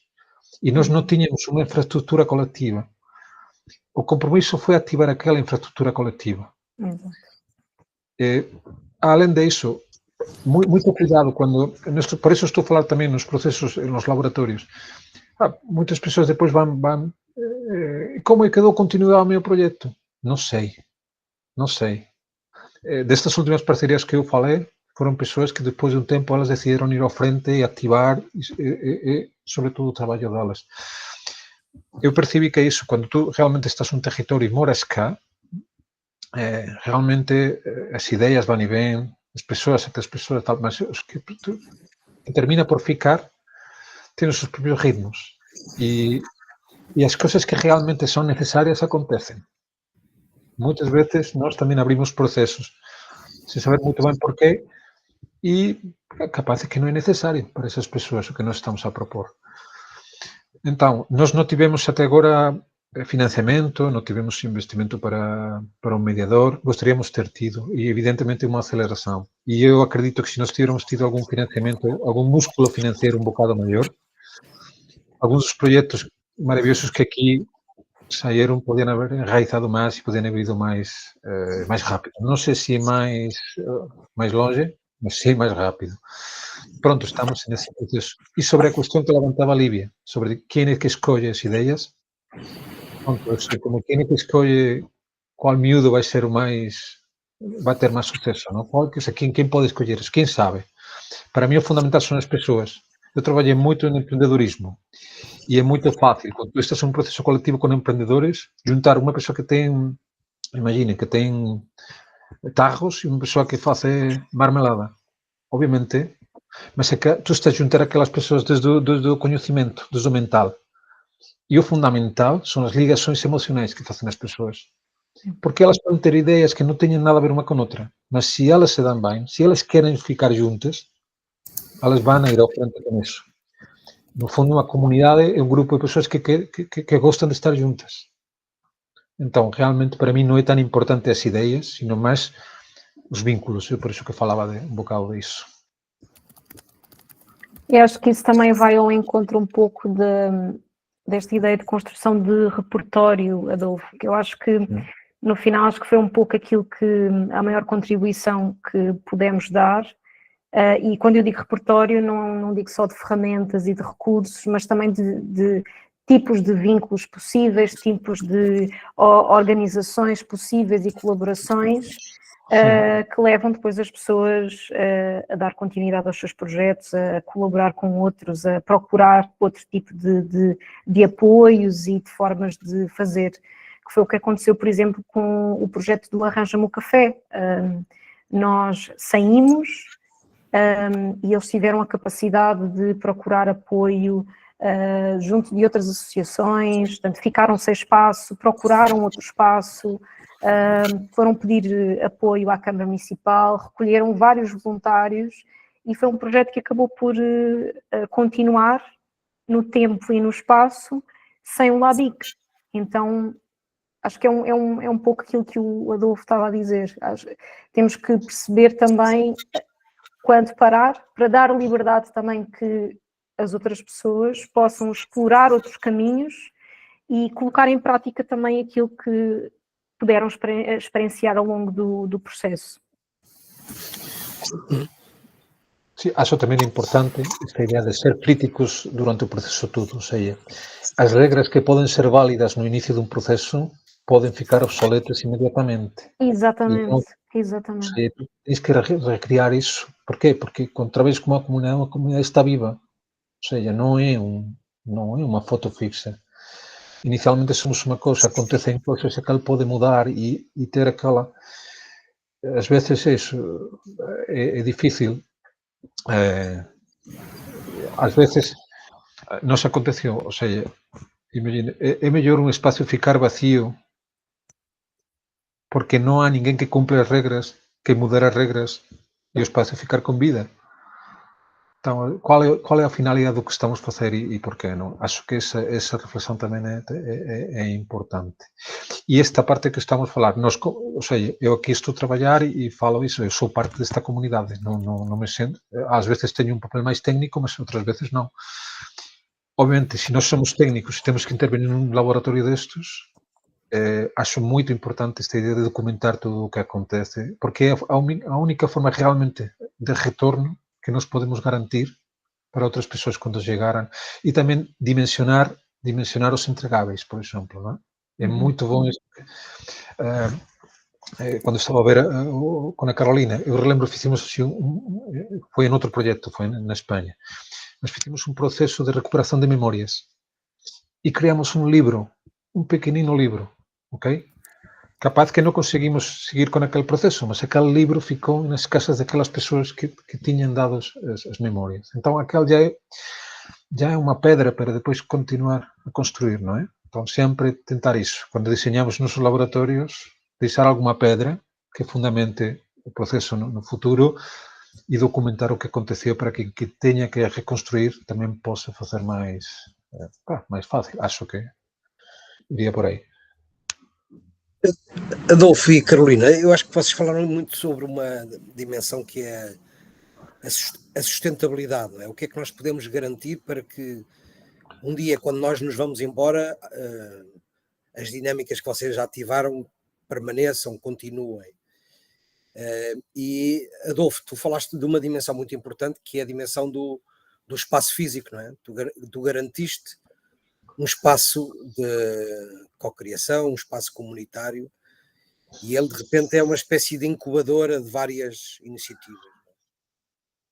E eu acho que essa é uma forma de nós garantirmos continuidade das coisas, é oferecer esse espaço ou criar condições para que esse espaço exista. Estou-me a recordar que em Montemoro Novo, a Casa Branca, não é? Também uma estação de comboio, também tem este modelo de reuso de edifícios públicos para outra função. Eu acho que isto era algo que nos poderia animar como coletivo, e já estou um bocadinho a pensar no futuro, que era nós termos como grupo uma agenda para criar espaços equivalentes a esses, que tirassem partido do património público devoluto, que está subaproveitado, e que poderia replicar exatamente as belíssimas iniciativas que vocês traçaram para aqui. Portanto, este no fundo era um contributo e uma reflexão sobre como é que podemos dar continuidade a estas práticas.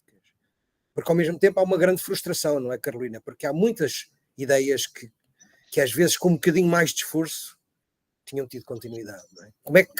Como é que vocês os dois veem esta ideia da continuidade destas dinâmicas para além dos projetos e dos financiamentos?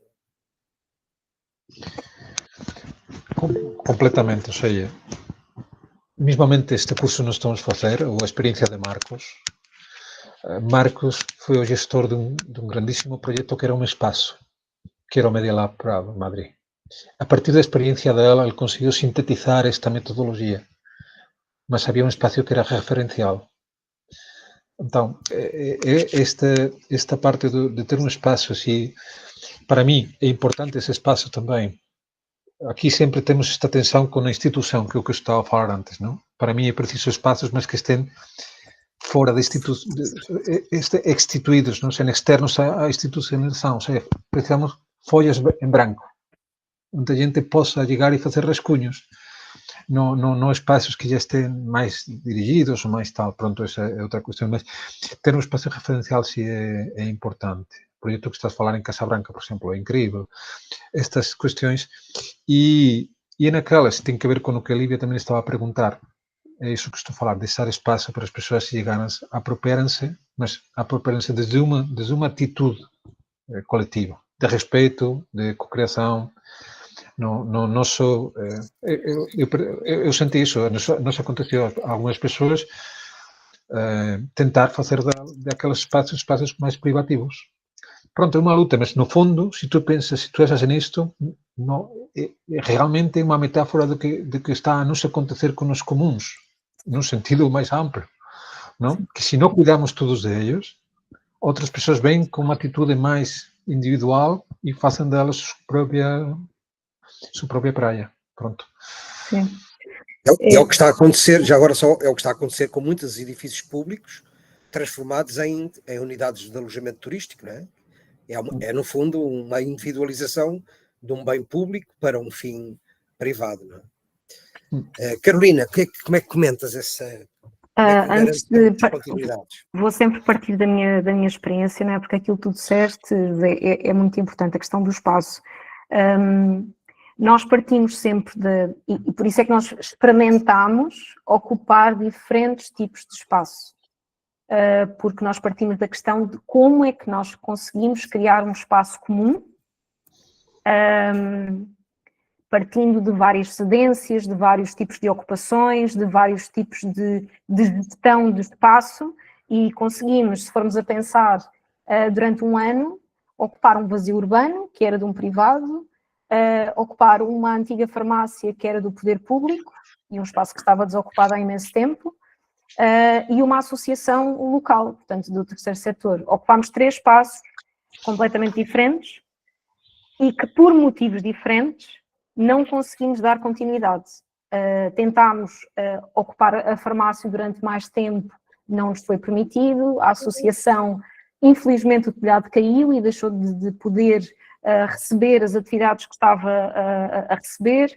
O vazio urbano estava muito atrelado a um comodato, não é? Com o projeto do LABIC e por conta disso não tinha segurança suficiente para deixar que a comunidade continuasse a ocupar aquele espaço, porque aí deixaria de ter uma instituição ou um projeto que se responsabilizasse pelo aquele espaço. Eu acho que isso são tudo questões importantes de serem pensadas, não é? Do porquê de não termos conseguido dar continuidade a alguns projetos que se iniciaram. E no caso ali nós estávamos com muita esperança na associação, por exemplo, de continuar a ser um espaço de encontro da comunidade, e por uma infelicidade não foi possível e as pessoas tiveram que encontrar outra solução. Mas se houvesse um alinhamento se, por exemplo, a farmácia fosse uma possibilidade de continuidade, se aquela associação não tivesse tido essa infelicidade, e se o privado quisesse continuar com esta parceria, como por exemplo a Associação do Grupo dos Amigos do Barreiro Velho, nós continuaríamos a ter 3 espaços que funcionariam como espaço comum e com possibilidade de criar uma co-governança deste espaço de forma diferente, sem o LABIC estar necessariamente a atuar. Portanto, eu acho que é um conjunto de situações que muitas das vezes leva os projetos permanecerem no tempo ou não. Acho que não tem só vontade, não tem só a ver com a vontade das pessoas em si, mas também com um conjunto de situações que são necessárias de criar para que isso possa acontecer, não é? E é delicado, não é? Logicamente que sem um espaço de permanência, muitas das vezes essa comunidade acaba por não conseguir ter esse lugar que o Adolfo estava a dizer de cocriação, de pertencimento, não é? A Kitty pediu para falar e a Kitty pode também introduzir uma iniciativa que ela ajudou a dinamizar, que é usar equipamentos que já existem, no caso bibliotecas, não é? Bibliotecas podem ser excelentes espaços para acolher e que precisam de vida, precisam de leitores. Não sei, provavelmente não é isso que queres falar, mas lembrei-me porque de te ver... Sim, muito rapidamente. Então, sou Kitty, está aqui Silvia também. Olha, Silvia, um abraço. Fizemos há alguns anos fizemos uma iniciativa de solidariedade intergeracional aplicando o método de laboratórios de cidadãos em Lisboa. O que fizemos era apoiar-nos em espaços que já existem, não é? Então, trabalhamos com diferentes associações, mas também, em certa altura, começamos a trabalhar com a biblioteca e depois, num segundo financiamento, trabalhamos o tempo inteiro, todo o projeto com a biblioteca. Mas o que eu queria dizer aqui, não era isso, ainda se talvez também nós tivemos algumas experiências interessantes, e eu acho que sobretudo na questão de juntar crianças e pessoas idosas na mesma mesa a trabalhar juntos, e qual é a metodologia, etc, etc. Então, talvez isto é para outra partida. Mas aqui queria perguntar ou interrogar-nos um bocado sobre uma questão. Eu acho que às vezes, porque esta metodologia é diferente dos outros projetos sociais, não é? Mas muitas vezes estamos a aplicar, a forçar-nos um bocado uma linguagem, um vocabulário dos outros financiamentos, da maneira em que estamos a ver ou avaliar os outros projetos. Então, o que significa continuidade? O que significa impacto? O que significa sustentabilidade? Eu acho que é o que nós também temos de reivindicar, e o não saber, porque nós não sabemos, mas fizemos impacto ainda assim. Por exemplo, nós podemos não saber o que exatamente aconteceu depois que nós entramos na farmácia, também tivemos uma colaboração, falamos dessa questão, falamos da recolha das ideias, deixamos lá uma caixinha, etc. Nós não podemos saber, porque não estamos lá cada dia, que impacto fez isso no dia a dia da prática da pessoa. Também, por exemplo, muitas vezes algumas ideias continuam ou sobrevivem de outra maneira. Por exemplo, nós durante o projeto organizamos um almoço comunitário em frente da biblioteca, em colaboração com a biblioteca, e a partir do ano próximo, já sem laboratórios, mas a biblioteca continuou a iniciativa. Digamos que ninguém sabe que isso vem de aqui, nós sabemos. Então, só queria colocar aqui um pouco para dar essa coragem para nós, que às vezes a continuidade acontece de outra maneira. E talvez o nosso projeto também pode ter uma continuidade, que agora não é ativo, partilhando aqui com vocês algumas metodologias que nós, algumas ferramentas que temos desenvolvido no trabalho intergeracional, por exemplo. Ótimo, muito. Kitty, alguém quer comentar? Sim, eu queria, o primeiro, saudar a Kitty, que somos assim como Rio Guadiana em Espanha, ¿no? Que aparece, desaparece, nos encontramos e tal. Pronto.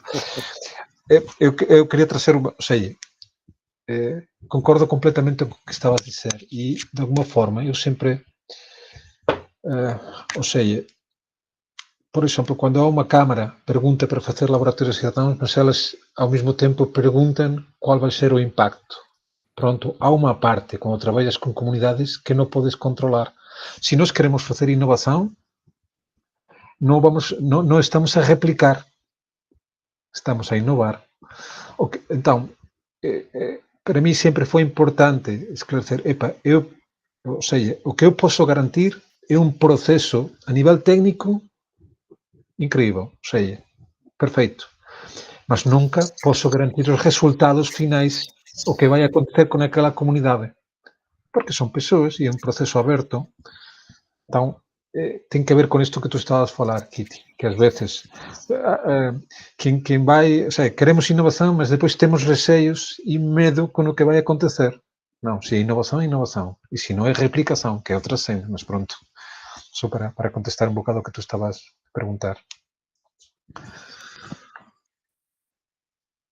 Muito bem, esta questão que estavas a colocar, Kitty, parece-me importante também acrescentar na nossa agenda, que é a da avaliação dos processos participativos e do como fazer, não é? Porque há vários tipos de avaliação, várias formas de fazer avaliação, e a pergunta é também quando fazer, não é? Quando fazer a avaliação e como fazer, e portanto acho que era um capítulo de trabalho que nós como grupo poderíamos fazer. E talvez, como faltam 10 minutos para terminar, talvez valha a pena começarmos a abrir a próxima etapa, que é o que é que vamos fazer em conjunto.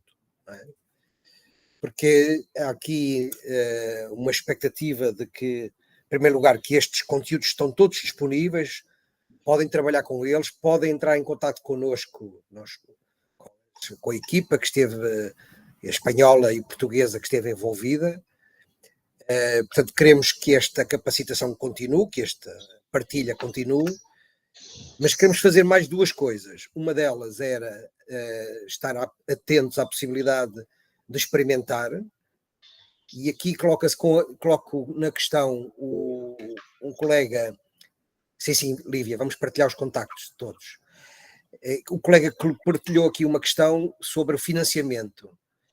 Eu julgo que era alguém colocou, o Pedro, julgo eu, não recordo, alguém que falou sobre como é que se podem financiar, e há neste momento várias formas de financiar iniciativas como esta. Este programa, esta formação, pode vir a abrir aqui um pequeno financiamento para 2 ou 3 iniciativas, mas são coisas pequenas.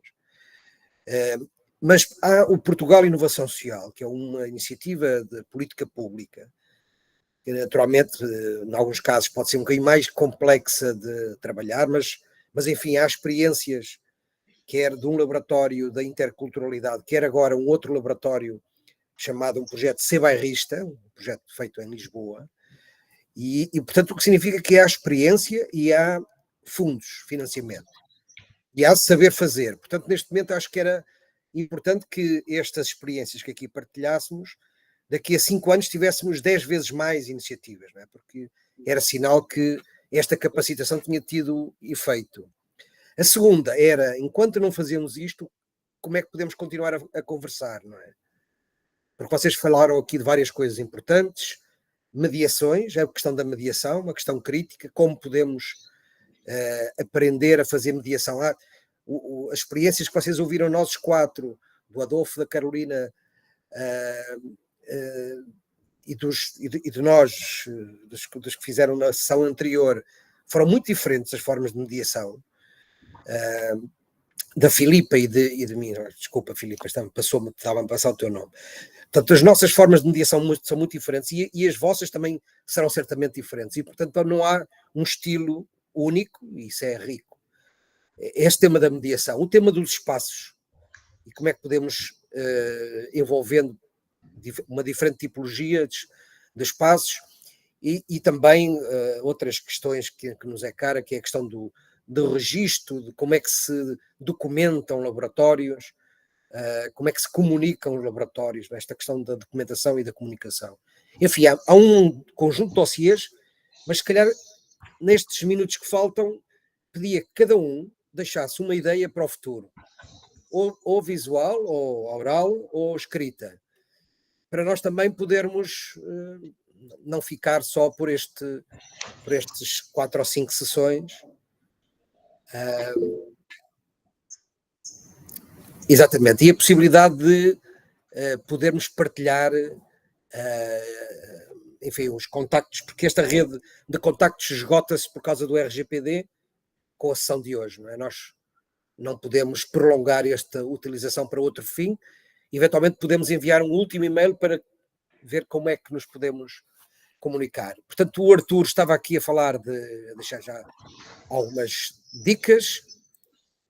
Querem Sabrina, Lívia, vocês estão aqui mesmo à minha frente, Kitty, portanto, é aqueles alunos da primeira fila da sala de aulas que são sempre as vítimas. Lívia, para o futuro, o que é que podemos fazer?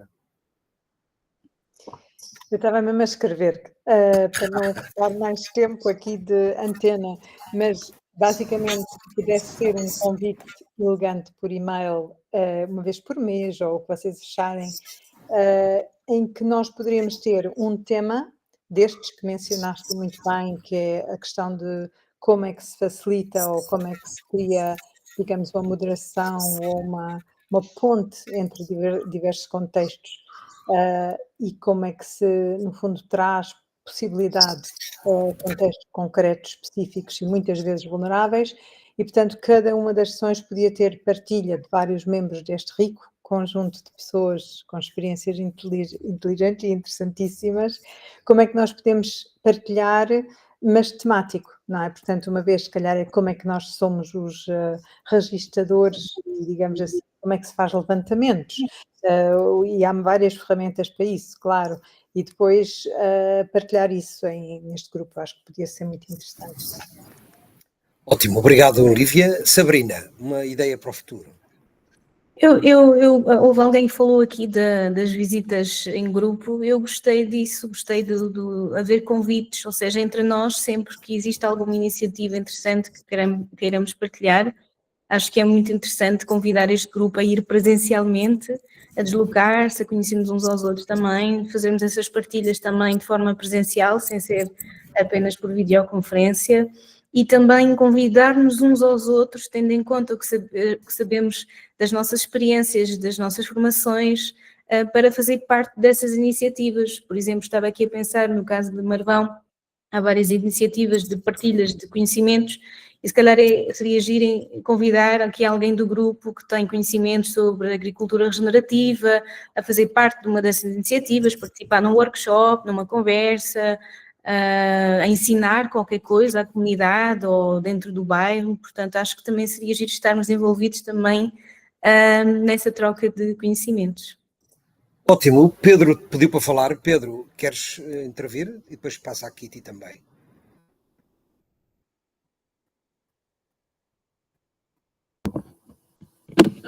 De facto, o maior desafio destas coisas é continuar em contacto e continuar a partilhar informação. Portanto, qualquer estrutura que nós consigamos utilizar para voltar a este momento pode ser útil.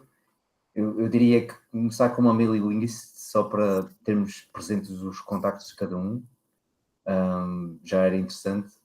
E depois também acho que ressoo com a proposta da Sabrina, eventualmente para quem consiga, não é? Fazer estas visitas aos projetos, às experiências que estão nos territórios, para quem consiga, de alguma forma também depois documentar para quem não consegue, mas continuar a partilhar dentro desta rede. Ótimo, Pedro. Eu acho que deste uma excelente ideia, mailing list, porque alguém, a Lívia também colocou aqui a hipótese do grupo WhatsApp. Neste momento temos um problema grave com a RGPD, porque quem criar, se for uma instituição, enfim, há aqui algumas dificuldades. Ele pode ser criado de uma forma, eu diria, informal entre grupo de amigos, mas institucionalmente não pode ser criado. Hoje não podemos criar grupos WhatsApp, que isso gera... Mas eventualmente a questão da mailing list, que é menos talvez intrusiva, porque há pessoas que também não gostam de partilhar os seus telefones, enfim. Portanto, a mailing list e permite trocar e sobretudo mantermos em contacto. O que é que acham? A ideia da mailing list era... Então, se concordarem, nós já criamos... Ángel, ¿es posible crear una mailing list y enviar los participantes? Nosotros podemos enviar correos a todas las personas que se han inscrito. Ok. ¿Vale? Eso no hay ningún problema. Y a partir de en ese correo, lo que podemos hacer es poner una información con los diferentes canales que se quieren abrir y para que ya a partir de ahí, libremente, quien quiera se pueda sumar. Ótimo.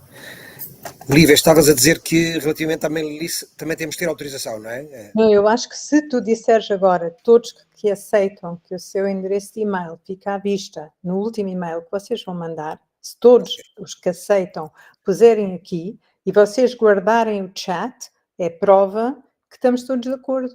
E eu acho que isso é o que interessa. Mas sobre isso, Lívia, nem todas as pessoas estão aqui presentes. Portanto, acho que talvez o melhor a fazer pode ser até enviar um e-mail a todos com uma base de dados, pode ser um ficheiro Excel ou um Google Docs ou qualquer coisa, e quem quiser efetivamente partilhar e deixar nesse documento, e é um documento que fica visível para todos, por exemplo, não é?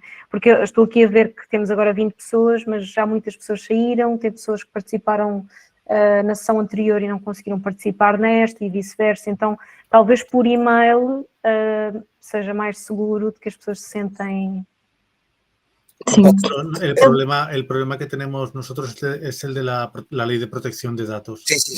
Mas olha, eu da minha experiência, Cláudia, noutra parte, que é com o colégio do meu miúdo, o que é que os professores fazem? Já por causa disso do RGPD, o diretor de turma manda-nos um e-mail no início do ano a perguntar se aceitamos que os dados, ou, aliás, que os nossos dados sejam partilhados com os outros pais. Neste caso é o e-mail e é o telemóvel. Nós temos que responder a dizer que sim. A partir daí eles ficam seguros e partilham os nossos dados com todos.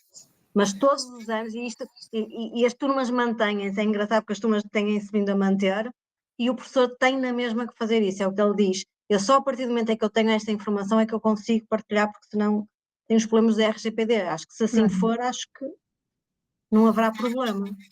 Ótimo, então vamos enviar para todos um e-mail com esse pedido de autorização. Como aqui a questão já não é de RGPD, é porque há pessoas que não querem partilhar o telemóvel, e portanto também na inglês é capaz de ser mais universal, e eventualmente depois a Catarina estava aqui a sugerir alguma estruturação de dados que possamos vir a fazer.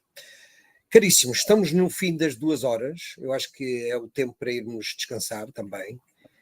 E agradecer ao Adolfo e à Carolina, agradecer ao Ángel. Ángel, muchas gracias por todo el apoio, por todo. E, portanto, agradecer também a vossa presença e dizer que este é o primeiro dia de um conjunto de iniciativas que vamos fazer em breve juntos. Portanto, obrigado e até breve. Um abraço. Obrigado, um abraço. Muito obrigada por tudo. Um abraço. Obrigado, Boa tarde. gente, até mais.